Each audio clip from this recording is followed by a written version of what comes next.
स्वागत है स्टूडेंट्स। देखिए यहाँ पे क्वेश्चन है that a wooden block of mass 8 kg is tied to a string attached to the bottom of the tank. In the equilibrium, the block is completely immersed in water. If the relative density of wood is 0.8 and g is 10 meter per second square, the tension in the string is। तो question के हिसाब से diagram ऐसा कुछ होना चाहिए कि एक वुडन ब्लॉक है, इसका मास कितना है, इसका मास 8 केजी है। अब इसको एक रस्सी से बांध के उस रस्सी को टैंक के बॉटम में ऐसे बांध दिए। तो एक्चुअल में जैसे इसका डेंसिटी 0.8 है और पानी का होता है 1।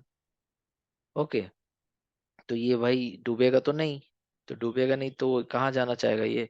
सतह पे जाना चाहेगा, क्योंकि इसका डेंसिटी कम है पानी से। तो सतह पे जाना चाहेगा तो, लेकिन इसको हम ऐसे रस्सी से बांध के यहाँ फिक्स कर दिए हैं। तो वही बोल रहा है कि इस रस्सी में कितना टेंशन यहाँ पे फील कर रहा होगा। तो देखो, इस पे एक फोर्स तो इसका वेट लगेगा नीचे, एक फोर्स इस रस्सी में यहाँ टेंशन का ऐसा लगेगा, और एक फोर्स यहाँ अपथ्रस्ट का ऐसा लगेगा। तो इक्विलिब्रियम कंडीशन है, तो अपथ्रस्ट का फोर्स टेंशन का फोर्स और वेट के फोर्स से बैलेंस्ड है। तो अगर हमको टेंशन का फोर्स निकालना है तो वो हो जाएगा अपथ्रस्ट का फोर्स माइनस वेट। अपथ्रस्ट का फोर्स कितना होगा? Density of the liquid into volume submerged into g. और वेट के लिए मास क्या हो जाएगा? Density of the block volume of the block into g.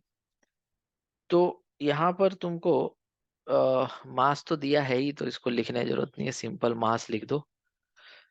तो डेंसिटी ऑफ लिक्विड तो हम चलो 1 ग्राम पर सीसी ले लेंगे, और ज्यादा ऐसा यूनिट में लिखना तो 1000 ले लेंगे।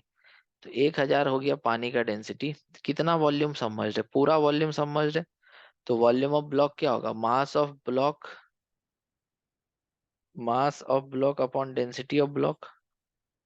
तो मास ऑफ ब्लॉक तो 8 है और डेंसिटी है 800। 800 क्यों ले रहे हैं? ऐसा यूनिट में लिखेंगे ना उसको, 0.8 को 800 ही लिखेंगे ना, 1000 से गुना करके। तो ये वॉल्यूम सबमर्ज में पूरा वॉल्यूम लिख देंगे 8/800 इंटू जी।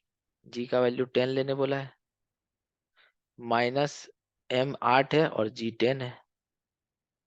तो यहाँ से टी कितना आ गया? देखो, 2 0 2 0, ये 8 और 2 0, 800 आ गया, और इधर आ गया 80। 800 माइनस 80, ठीक है। 800, 8 था ना वो, और इधर में जी का वैल्यू 10 था।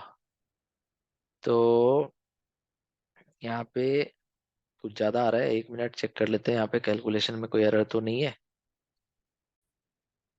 ठीक है, ये काटना भूल गए। तो ये देखो, 8 से 8 कट जाएगा तो ऊपर 100 बचेगा, ठीक है ना।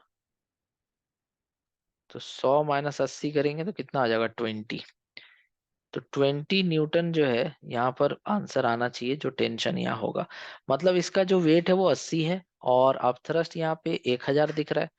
तो अपथ्रस्ट यहाँ पे अगर 1000, अपथ्रस्ट यहाँ पे अगर 1000 नहीं, अपथ्रस्ट यहाँ पे 100 दिख रहा है और वेट दिख रहा है 80। तो अपथ्रस्ट अगर 100 है, निकाल लिए। वेट अगर 80 है तो टेंशन यहाँ पे 20 है, तभी तो ये बैलेंस्ड है और इक्विलिब्रियम का सिचुएशन बनाए रखा है। समझ आ रही बात? So thank you so much for watching.